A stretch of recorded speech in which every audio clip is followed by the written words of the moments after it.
All right, we got another Q&A today. We're changing it up a little bit. We're going to do an FAQ. So we're going to do one on training and one on nutrition. Yep. Got several questions on each. We're going to do rapid fire. We got quite a bit. I think I have to try to do rapid fire because there's quite a bit, but who knows where the answers will go. Yeah. So originally, if people haven't listened to this previously, we did a training FAQ and a nutrition FAQ over a year ago, and I transcribed them onto the blog. So you can go to tailoredcoachingmethod.com/FAQ, and there's like drop-down menus of just tons of questions. So I figured, why not update it with some new questions, add to it so it's even longer. Right now, the FAQ page is 26,000 words, I think it was. Yeah. Which is a lot. I mean, I guess so that means I say 13,000 words in a single podcast, roughly, because I did 2 podcasts and just transcribed them. Mm-hmm. But we'll do that again to add to it. However, before we jump into the podcast, I do want to make a special announcement because this is going to go out on Monday, correct? Correct. Okay, so this is the first official announcement of this. It's something that really it's been in the works for probably almost a year now, but we just finally decided to do it. Partnering with Legion Athletics. So Legion Athletics is Mike Matthews' supplement company. It is a company that I've been using for years now. I have been recommending the product, and even as I've been working with my close friends at Top Notch Nutrition, which are no longer going to be partnering with us on a lot of the stuff that we do, simply because Legion aligns a little bit more with the goals of our clients. Mm-hmm. They're more performance driven. They're more aesthetic driven. Top Notch still has that, but a lot of it is health based. It's longevity based. Yeah, and it's joint inflammation. Definitely. It's greens. It's hydrate, so coconut powder, stuff like that, to electrolytes. Whereas Legion is pre-workout, post-workout, creatine, sleep aid, nootropic. Like, it's all performance driven, which I really like. But those have been the 2 companies that I always go with because I know the owners and I can see what goes into the products, so I can actually trust them. So. I think it was probably about a year ago where I first interviewed Mike Matthews for this podcast. Later, I went on his podcast, and then he came back on mine, and then we aired that on his. So we've kind of bounced back and forth between our 2 podcasts multiple times. And during one of the first ones, we had a conversation after the show, and we just sat there and talked about his product. And he was like, man, I would love for you to come aboard, represent our brand, and get your members, your listeners, everybody listening, getting our product. And I was like, man, I already recommended 10 of your stuff, but I'm with Top Notch right now. I can't make that commitment. But as this kind of phase of being with Top Notch kind of came to an end, I brought up the conversation with Mike again, and we decided to go forward with it. So as of today, officially, Legion Athletics, the supplement company, is the new sponsor. Monday. This is the 10th, Yep. Monday the 10th. They are the new sponsor of the podcast. So this podcast is brought to you by Legion Athletics. Go over to Legion. Actually, go to buylegion.com/boomboom, and you can save 20% on your first order. And then after that, there's a royalty program. So it's actually really cool. You basically earn money as you buy from them, and then you end up getting free product back, which most people who are taking it are, for me, I'm taking the multivitamin. I'm taking the whey protein. They have a casein protein too. I'm going to be taking, which we'll shoot a video for this soon, but I'm going to be taking their fish oil. I'm taking their nootropic, their sleep aid, their post-workout creatine. I'm taking a whole bunch of shit. But most of it, if you're using it on a regular basis, you need it every month or 2 months. So save 20% on your first order by going to buylegion.com/boomboom or clicking the link in the description. When you click that link, you're going to see my favorite products. You're going to see some products that are on sale. You're going to see some reviews from myself and from other people. So it's a really cool page. It's my page for my listeners and followers. But go there, do that, and then you'll start earning points. So as you buy, re-up on your multivitamins every month or whatever, you will gain points, and then you'll be able to get more products for free. If you use the discount code BoomBoom, is it 20% off your first order or every order? First order. And then you get into the royalty program. Okay. And I believe there's future discounts as well. It's just not 20% every time. Yeah. 20% is a big discount. Yeah. And like I said, go to buylegion.com/boom so you can see what I use, because we actually put out on a menu what Cody takes, which is really cool. And one of the things I've recommended, I think I've been taking the longest of theirs, is actually the multivitamin, which is always a funny conversation I have with people because you have to take 8 pills, which people usually are like, for a vitamin, 8 of those things. So I take 4 in the morning, 4 at night. And it was a funny conversation I had with Mike because I was like, man, I'm the type of person that like analyzes food labels. So I read multivitamins and I'm like, there's like nothing in this. There's 27 different ingredients, but like this just little tiny amount of each thing that it's like useless. Yeah. It's like, I'm not going to get anything out of this. So Mike told me, he was like, that was my biggest problem with making a multivitamin is if I wanted to make it into 1 to 2 pills, I had to underdose everything and it was a shitty product. Or I can say like, it's 8 pills, it's actually useful and hope people will just buy into it. So that to me was a sign that like they have integrity. Yeah. Like he's not worried about what's catchy or what's sexy or what people quote unquote is convenient. It's like, this is really good stuff. Like it actually works. And they actually, the cool thing about them too is they actually fund research in the field that has nothing to do with supplements, which is crazy because usually a supplement company comes in and funds a study that benefits their product. For sure. Like they're doing that lean gain study has nothing to do with supplements. It's just training and nutrition. But it's just bettering the industry, you know? So, really excited about that. I'm a big fan of theirs, big fan of all their content. So yeah, head over to buylegion.com/boomboom. Dope. That's awesome. Yeah. All right. So, again, we're doing the FAQ today. I'm going to start it off with a question about supersets. So the question is, straight sets or supersets? Which is better and when would you use one versus the other? Neither is better because it always depends. So I think that a lot of people use supersets thinking it's going to like improve performance. Most of the time it actually doesn't. Yeah. And we did a really good video on this, so we'll link that in the show notes. But essentially, like if we do a superset and it minimizes our rest period, that generates more fatigue. Because think about it like this. If you do even like simple exercise, like a goblet squat, just do a goblet squat. You can recover, do it again. But if you have to do a goblet squat and then 20 push-ups, your push-ups aren't going to be as great because you just got done doing 10 goblet squats. Like you're kind of tired, you know, you're fatigued. So we have to take that into consideration. Now, in some cases, that's good, right? So if you come to me and you're like, hey, I just want to lose fat. Like my goal of these workouts is to burn fat, burn calories. I want to lose weight. I don't care about building muscle. Don't care too much about getting stronger. Or less of a priority. Less of a priority. Yeah. Cool. Let's do it because you'll get more work done in a shorter period of time. Your heart rate will get up a little bit faster in between or during the sets, and then you'll take rest in between. And you're probably going to burn more calories because, I mean, I don't think it's very debatable. Doing a squat and then a push-up is going to burn more calories than just a squat. Yeah. You know, and then resting long enough to feel really good and then push-ups later on. However, because fatigue is generating faster, if your primary goal is to build strength or muscle, your performance during those movements is going to be worse. And since it's not about burning calories if you're trying to build muscle or strength, then you're going to get worse results from doing it that way. Does that make sense? Because you're creating fatigue before you do the set. If I have too much fatigue, I can't perform well enough to have enough volume or intensity. So, you know, a lot of times people, if you were, I mean, I would never recommend really doing this unless you're on like a strength circuit and you're taking like 2 minutes between sets, which I've done before and it's kind of fun. But doing like a barbell squat, like a heavy compound barbell squat, and then a barbell bench press. Those are 2 big movements that are very draining and very taxing. And if we do it that way, we're not going to be able to lift as heavy as we can in either of those because we might start our first set of squats really well, but then the bench is already going to be lighter because we're fatigued. Coming back to the squat, you're going to be tired, so your performance is going to lower. So the point being, if your goal is hypertrophy or strength alone, separate them out, just do single sets because supersets are really just going to fatigue you out, tire you out, and it's going to be harder and harder to perform adequately enough to actually build muscle or strength. Yeah. If your goal is fat loss, I think supersets can come in handy. If you're in a hurry, I think supersets are good, but you have to do antagonists. So a bench press supersetted with a dumbbell or barbell row. They're 2 opposite movement patterns, and research actually shows if I pull after I push, coming back to the bench press, I'm probably going to perform better because I'm bringing localized fatigue into a different area. So if I'm bench pressing and I'm using my chest, shoulders, and triceps, I'm bringing fatigue to my chest, shoulder, triceps. Yeah, if I go do a seated row afterwards, I'm bringing fatigue to my lats, traps, and biceps.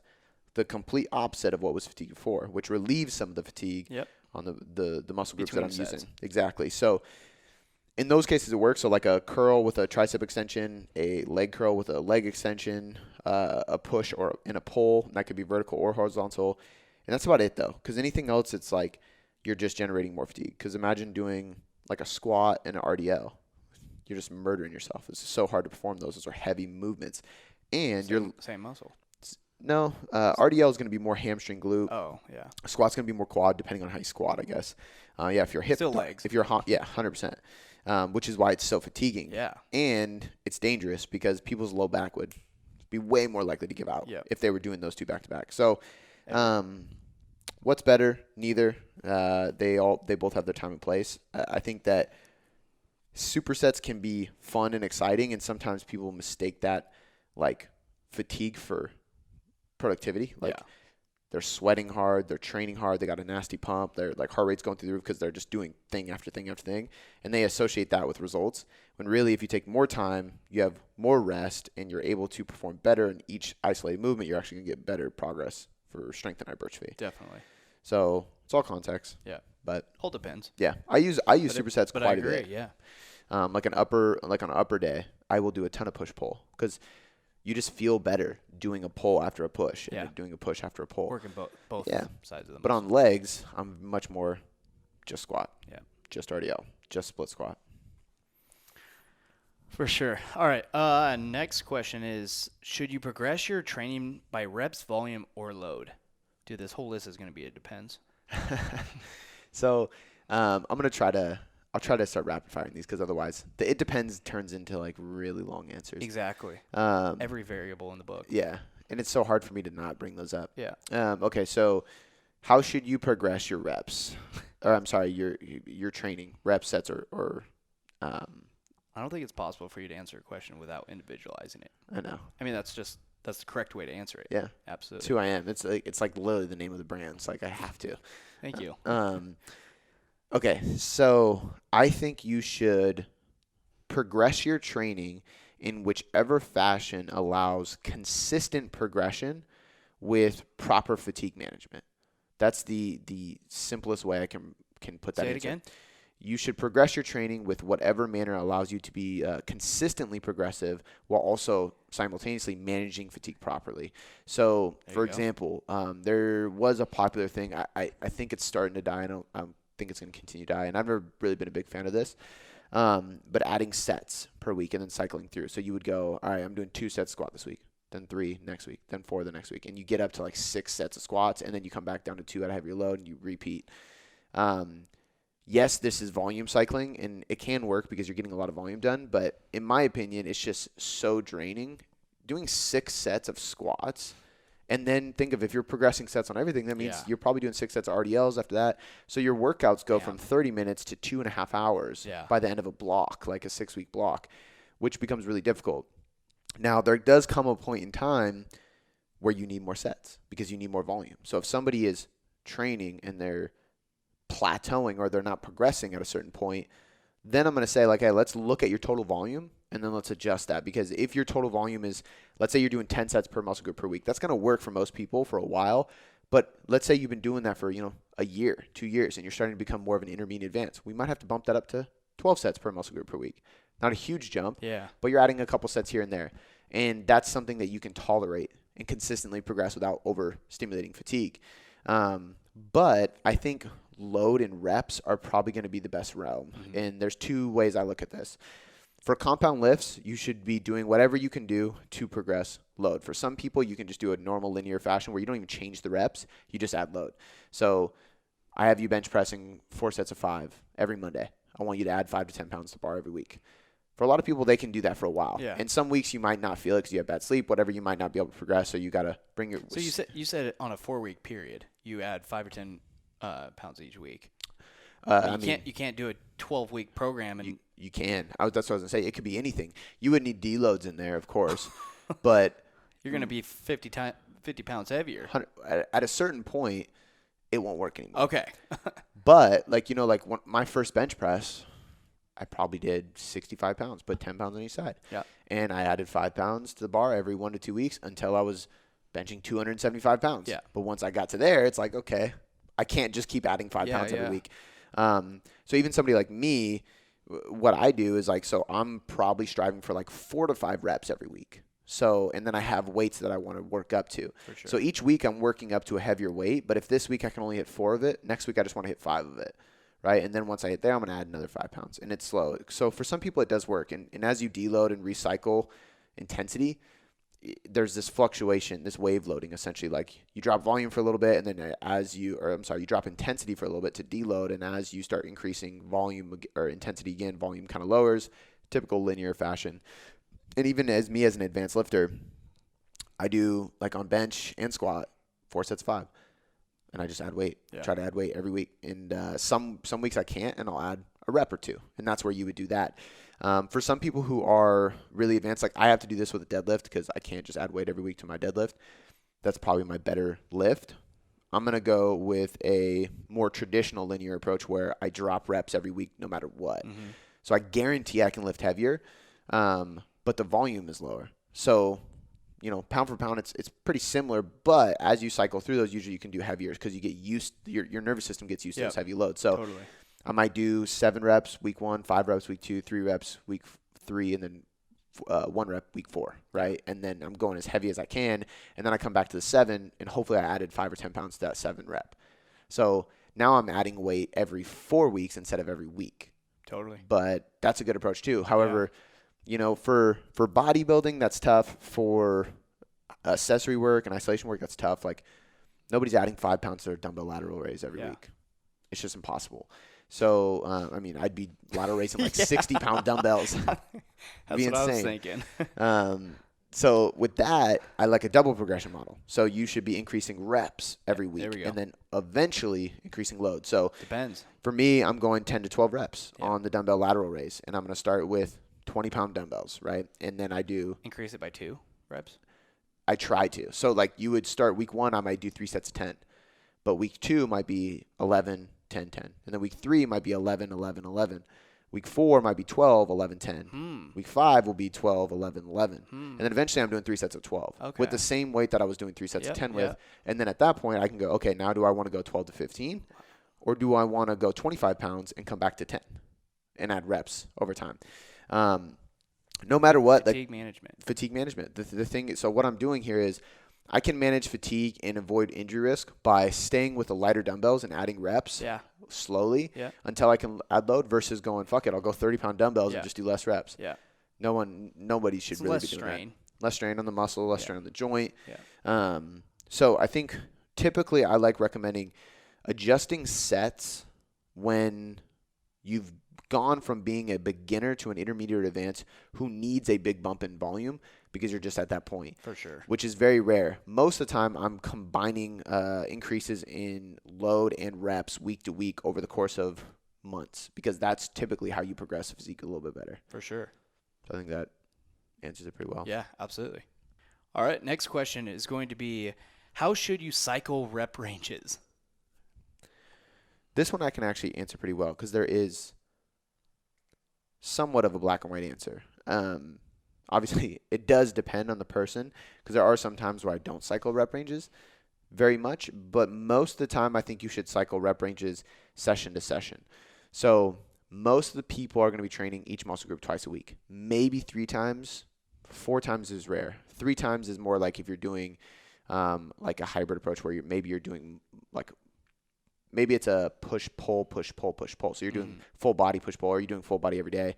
But most people are going to be doing upper-lower split, push-pull legs, or even a full body approach and typically just hitting their muscle groups 2 times a week, sometimes 3. And in those cases, what I like to do is split that in half and go low rep, high rep.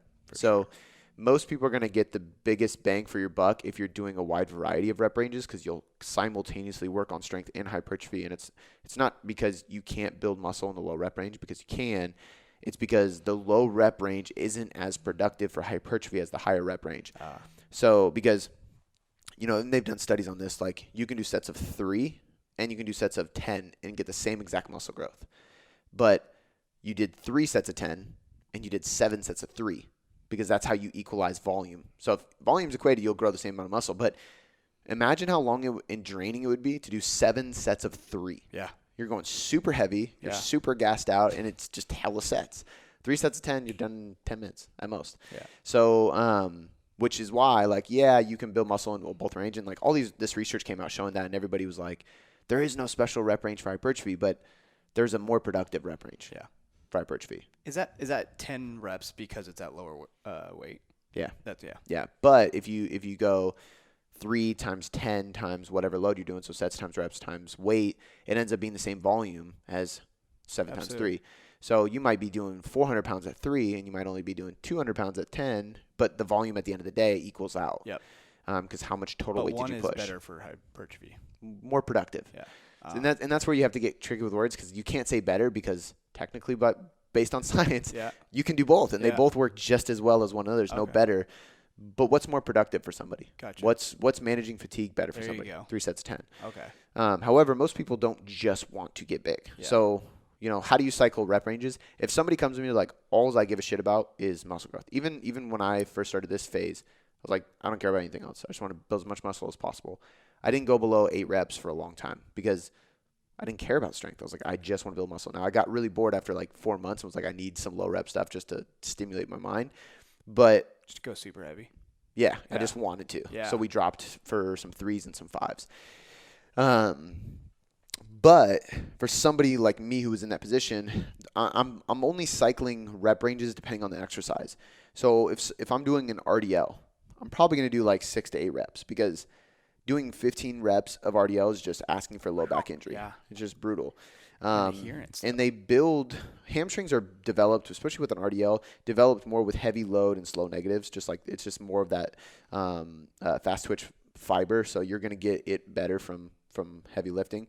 Yeah. Fiber type specific training is kind of wishy-washy in the literature, but I still see way better results when I go low rep with things like RDLs. And it just avoids injury. So the only reason I'm cycling reps there is because I might do 8 reps on an RDL, but 15 reps on a leg curl. Yeah. Right? Both hamstrings. But with high reps with RDL, because you're doing the slow negatives and stuff, it potentially take way longer. Not potentially, but you know what I mean? Like, and I mean your grip, yeah. holding onto the bar, like yeah. it's heavy, so like your low back is getting fatigued and your core is trying to stabilize. It's less heavy if you're doing high reps. True, but it's still a lot of Heavy. time under tension. Yeah. And if you think about like a lying leg curl, I'm laying on a bench and I'm just flexing my knees. Yeah. I'll do 50 reps. It's not like, I mean, I would rather do 15 reps than 50, obviously, 100%. but not nearly as much like mental and central nervous system fatigue as an RDL. Yeah. So I would cycle rep ranges based on movement, right? Bench press, barbell bench press, I'm probably not going to go over 8 reps. There's not really a whole lot of, like, that's a strength movement. Yep. If I want to go over that in pressing, I'm going to do push-ups or dumbbell presses.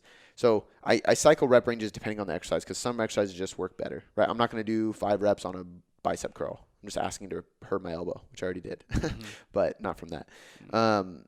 However, for most people who want strength and hypertrophy, or they're not just obsessed with getting big, like they want a well-rounded level of fitness, I'm going to do some low reps and some high reps every single week. Yeah. So now we're working different intensities, different energy systems, different rep ranges, different focuses. So I might go, barbell bench press for 5 Monday and dumbbell bench press for 10 on Thursday, right? So I'm hitting the same muscle group, same movement pattern twice, but I'm doing different rep ranges. And I'm going to cycle those every single session. So session 1, low rep, session 2, high rep. For sure. Max effort, dynamic effort. Yeah. That's typically going to be best. Now, you could do that in a weekly fashion. So I could do all 10s this week, all 5s next week, and then cycle through. That works too. And you can even do it month by month. So you can have a high volume month, a low volume month. You can do it like that. But in my experience, that's how much patience you have. Yeah. So and that's why in my experience, it works better if you do it session by session. Yeah. Because most general population people, you really never know how long they're going to stay consistent for. Yeah. Even if it's somebody who is going to stay consistent for a long time, it's just fun. Yeah. Like lift heavy and just improve everything at once, like Yeah. slowly. Like I think that concurrent model works better. For So sure. that's how I would cycle rep ranges. Yep. Love it. All right, next question is going to be, what's the most effective cardio for fat loss when should it be used? The most effective cardio for fat loss. And when should it be used? So let's start with when it should be used, because I think all cardio is going to be almost just as productive as any other cardio. It's just burning calories. But when it should be used is when you hit an actual plateau in your fat loss phase. I have to ask something. You're saying, my understanding, most cardio is just burning calories. Mm-hmm. Like, in my opinion, when you program cardio, it's like sled pulls. Yeah, that's still working leg muscles. So not just 100%. Yeah, it's riding a bike is not. There's very little cardio that builds muscle though. Okay. Sled is probably the exception. Okay. That's the one I thought of. Yeah, that's probably the only exception, which most people don't have even access to. Yeah, good example, dude. Yeah. I mean, and you could say like the rower, you're going to get some upper back work, but sure. To more an extreme, it's sled pulling. What's the main focus though? It's burning calories. Definitely. Or metabolic conditioning, which is something different. Like for me right now, I'm not trying to lose weight or burn fat because I'm trying to build muscle. So when I do cardio, it's from a performance perspective. Can I improve my conditioning? Yep. Can I improve my ability to do work yep. and recover faster so I can continue training? So it's a different focus, and therefore my cardio is a little bit different than it would be if I was just trying to burn calories. But when you should do it is going to be when you actually plateau. I think a lot of people jump to cardio because they want results to be faster. They want things to speed up. However, you don't really need to do cardio to lose weight. Like if you're strength training and your diet's on point, that's all you really need to do. So I think spending a lot of time and energy and fatiguing yourself more with cardio is just a recipe for early burnout, right? There's no point in it because you're just going to end up tapping out sooner. So I would probably save cardio for a point where you're like, okay, it's been, 3 weeks straight that I haven't lost any weight and I'm trying to lose weight and my macros and calories are at a point where I don't want to lower them anymore because I'm already, struggling to adhere to this. At that point, you can add cardio.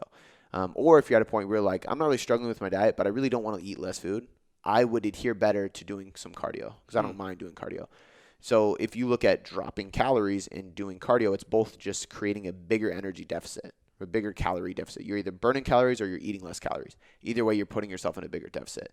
So sometimes it's just, okay, I'm plateaued. Which one do I want? I'll even ask clients like, hey, would you rather do cardio or eat less food? Some people are like, I fucking hate cardio. I'll cut calories. Other people are like, I need my food. I'll do some cardio. So it's really a personality thing. So when you should do it is if that's going to help you adhere better and if you're truly at a plateau. And all other ducks are in a row. Because if you're at a plateau, but you're sleeping like shit, your training isn't progressive, you're super stressed out, you're not eating whole foods, you're eating out all the time, you're not weighing your food, like do that stuff first. Get your ducks in a row, and then you can think about cardio. What cardio is best? There really isn't a best cardio because high intensity, low intensity, moderate intensity, it's all relative, right? Like low intensity cardio burns more calories during the session, burns more fat during the session. However, high intensity cardio burns the same amount of calories by the end of the day because of the post-exercise oxygen consumption. So after you get done, your body's still burning calories. Low intensity, not so much. You burn calories during, not so much after. But high intensity, you burn after as well, and it kind of catches up. Moderate intensity, I would say, is probably the worst because it doesn't burn more calories than low, doesn't burn more calories than high, and it's just harder on your joints. So like going for a 6-mile run, not that good,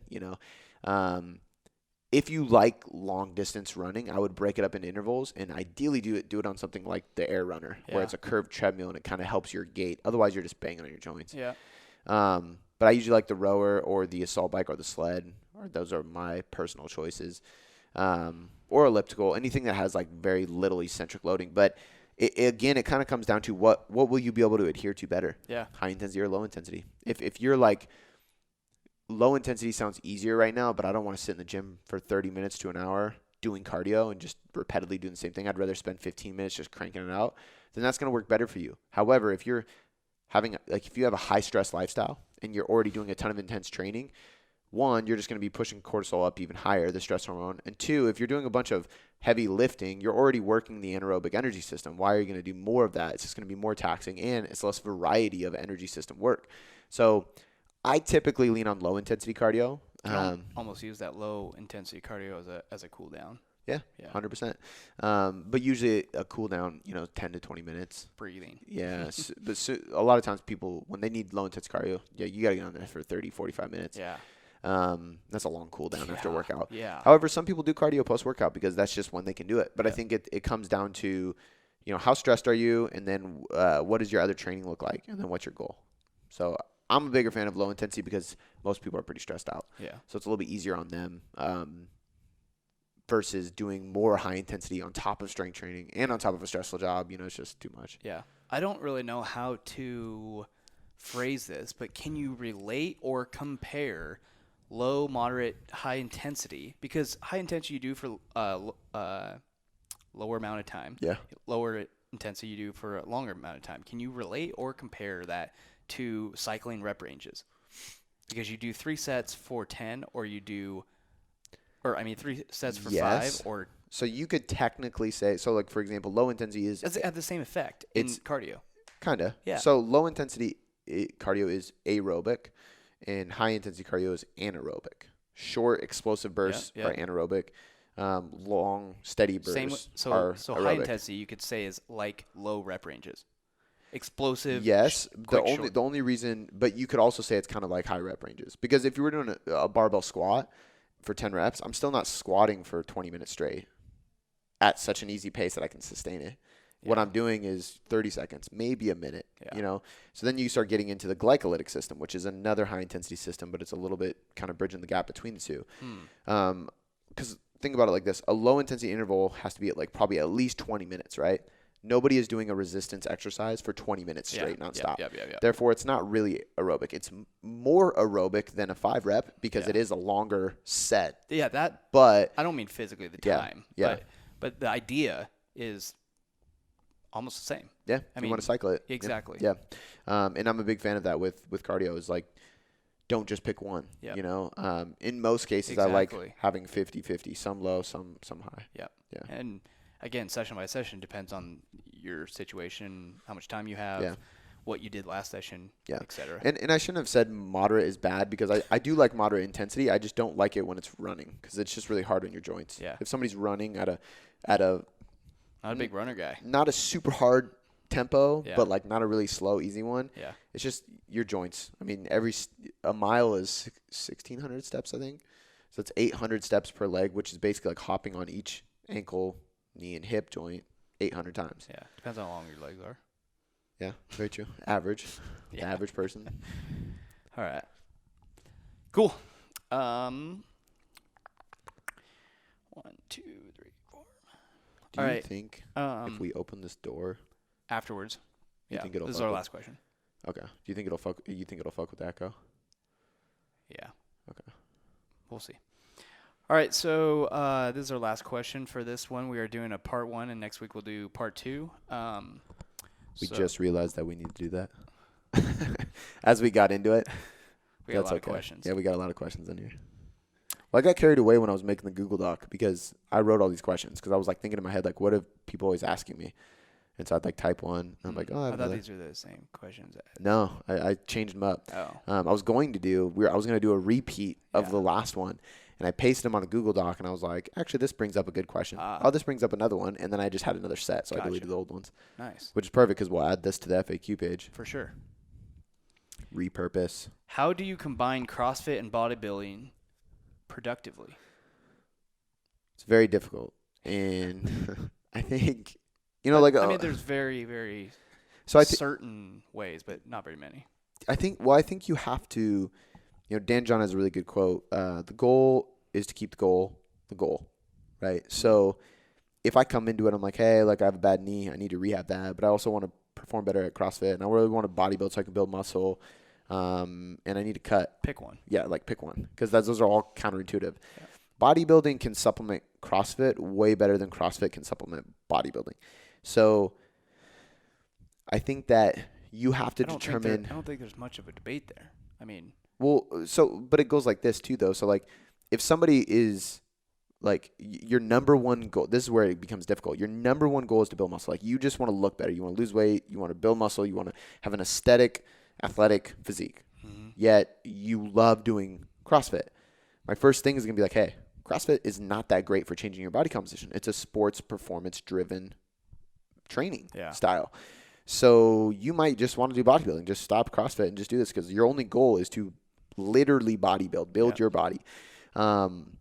Whereas if somebody comes to me and they're like, hey, like I love CrossFit, I'm doing CrossFit, but I have some like nagging injuries, I'm not recovering as well, like I need strength in my joints and tendons and ligaments, I'm going to say, hey, let's add in some bodybuilding, because one of two things happens. Well, both things happen. One, we do at least 2, if not more, less CrossFit days per week. Recovery goes up because you're doing less CrossFit workouts, right? And then we're adding in slow tempo, constant tension, bodybuilding exercises that are going to strengthen your muscle bellies. They're going to strengthen your tendons, your ligaments, your joints, and they're less fatiguing on your nervous system. So now you're CrossFitting way better because you're taking more time to recover. You're strengthening all the things that are weak from doing CrossFit and strengthening them to do better in CrossFit. So bodybuilding can be a really good supplement for CrossFit. And how you blend those two would be, if you're doing the typical CrossFit, like a weekly split is 5 days a week, Monday, Tuesday, Wednesday, Friday, Saturday, take Thursday off. In that scenario, I would probably go Monday, Wednesday, Friday CrossFit, Tuesday, Saturday bodybuilding. So just 2 days of bodybuilding. They're going to be full body, but you're going to be working on your weak points. Yeah. So most likely going to be lats, back, because there's not a lot of horizontal pulling. So you're probably going to do a lot of horizontal pulling, maybe some shoulder and arm isolation work just to strengthen the tendons and ligaments in your shoulders and elbows. For CrossFit. For CrossFit. Yeah. Leg curls, leg extensions, things like that to help your knees and your hips. Things that aren't really done in CrossFit, and you can blend them into full body days. I would rather do that than do like an upper day and a lower day, just because if you do a full leg day and then you go try to do CrossFit, which is full body, usually squat, like good luck. Take management. Yeah, exactly. So I think that's how I typically like to blend it, is just like 2 days of bodybuilding, 3 days of CrossFit.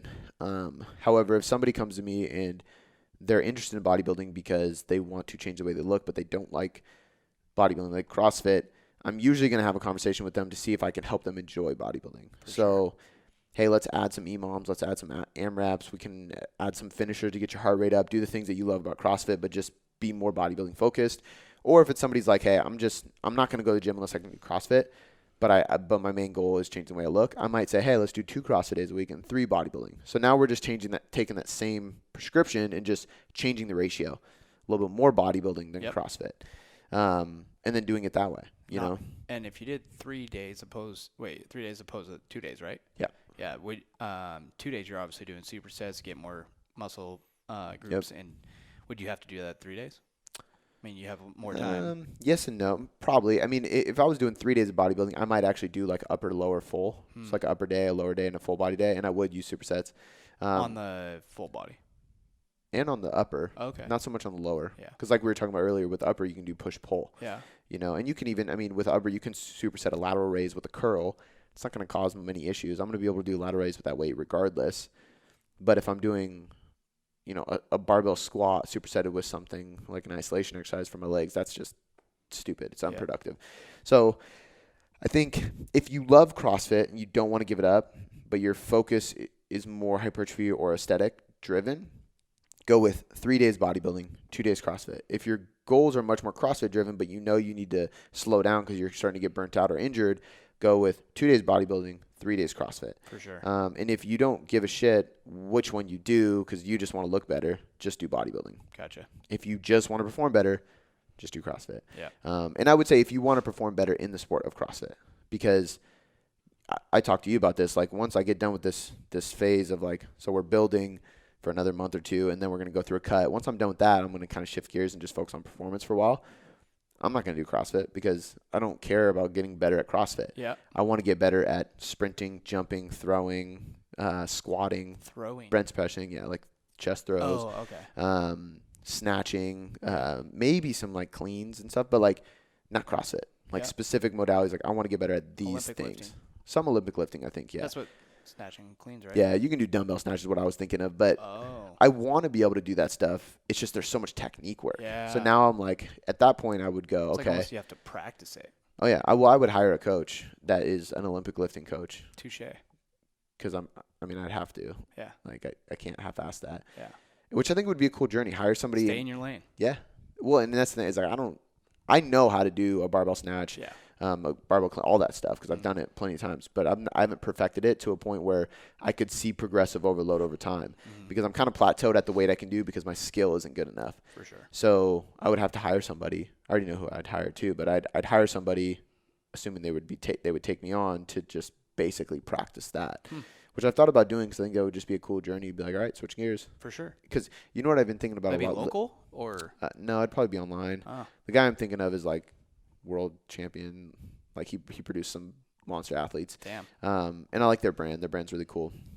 But I think that, you know, I've been thinking about this more of like being like, I've been in the fitness space for so long, and I'm going to continue to be in it.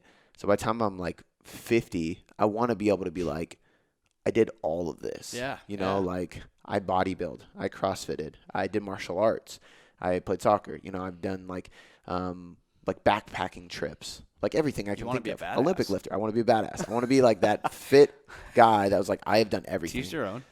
You know, like, and by the time I'm 70 or 80, I want to be like just crushing it, like still killing it. Yeah. So 80 years old. I can't do that with just bodybuilding forever. Yeah. No, I have to switch it up. Understood. You know, but I think the crazy thing that a lot of people don't get is I had that mindset, and I was like, okay, bodybuilding comes first as far as my goal priorities, and I'm going to first build muscle, give a good base. I'm going to spend a year on that, and then I'm going to move to the next thing. And most people are like, holy shit, a year? Don't you want to spend a month on this, a month on that?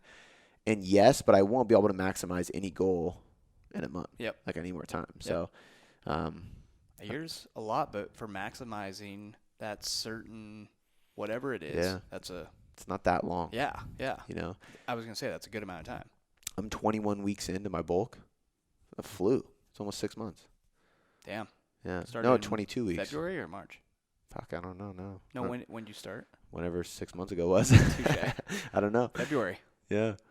Because it'll be 6 months in 2 weeks. Oh. Yeah. Yeah. February, March. Yeah, February, March. That's- Which is crazy. It's a long time to be doing the same thing. All right. That's the end of part 1.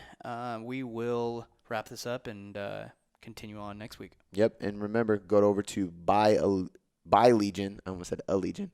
BuyLegion.com/boom save 20%. Those are the new sponsors of the podcast, and I'm super grateful, super excited to work with them. They're a company I've trusted for a long time, and I know Mike personally, and he's a really good dude. So go check that out, see what I've been taking, and grab some of their stuff.